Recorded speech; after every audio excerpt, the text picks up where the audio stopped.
Hello everybody, welcome back to another video.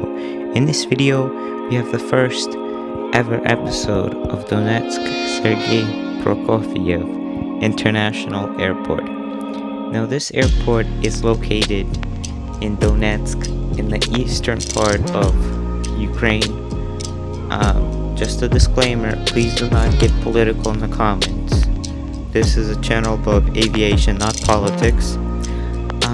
But yeah, so the first episode is going to be talking about the background history of the airport and how I built it. This is not going to be an update. The first update is going to be coming out in June. So yeah, let's get into it.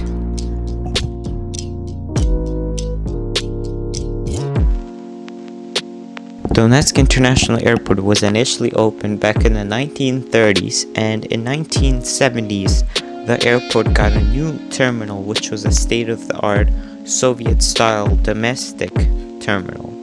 In 2010 it was announced that a new state-of-the-art European modern terminal would be constructed for the Euro 2012 games. Construction initially started in February of 2010 and completed in May of 2012, right before the opening of Euro 2012. The airport was open to passengers on May 15th, 2012. The first 2 months, the airport only received international flights due to the Euro 2012, except one weekly Ukrainian international flight to Kiev Boryspil. In August of 2012, the airport started receiving domestic and also international flights. It was announced that the airport has a passenger capacity of 3,000 passengers per hour that could go through the airport arrivals and departures.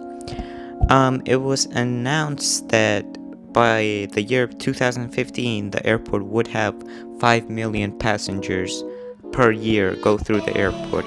Sadly, that never happened, and the maximum number of passengers that went through the airport was 1,100,000. Here's a list of things that you need to build a model airport. You need a piece of wood, paint brushes, a lot of paint pens, different colors, like trees and other little decorations.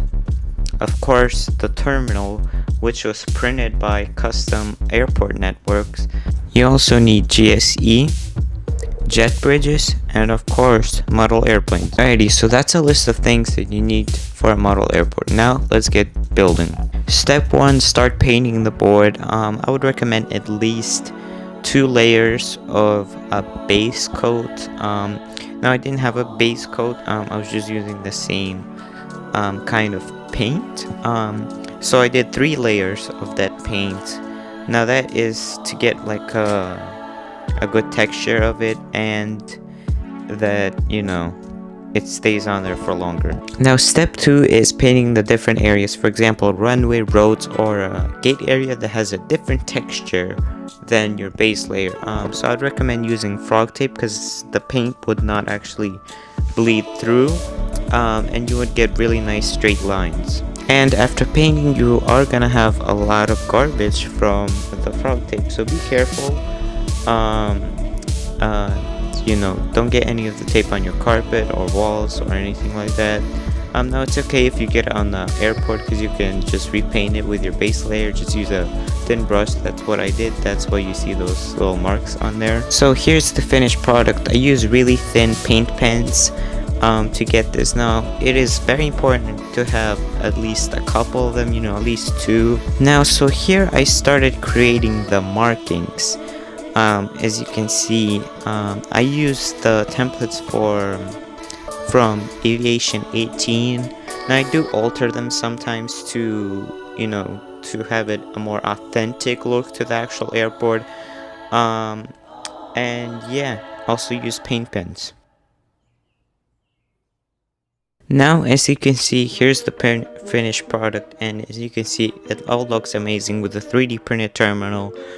the markings and the grass, it all looks amazing, and really realistic. It's very important to look and do all the details, even the little trees, even the tire marks on the runway. It gives that more authentic and realistic feeling than just the printed Gemini Jets matte version, which I don't suggest you buying it, but that's your opinion. So let me give you a tour of the airport. Now, as you can see, we have a huge terminal. It takes up half of the airport actually. As you can see, we have roads to the departing and arrivals level. We have two of these footbridges which actually connect to the parking garage, which is not on the airport because that would take a lot of room and I didn't want to waste it on just some parking garage. So we do have two parking lots. One is a smaller one and one is a little bit of a bigger one with trees in the middle of it.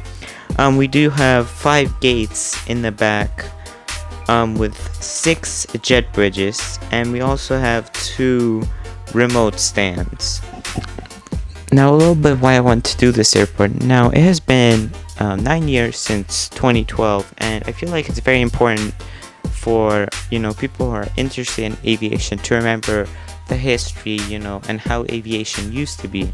And this is what I'm doing with this airport. I am showing how airport and air travel was like back in 2012, 2013, and 14, because it's very important to remember how aviation used to be and how it's now, and because it's an ever-changing industry, and to see how choices made in 2012, how they impacted the industry now and in the future.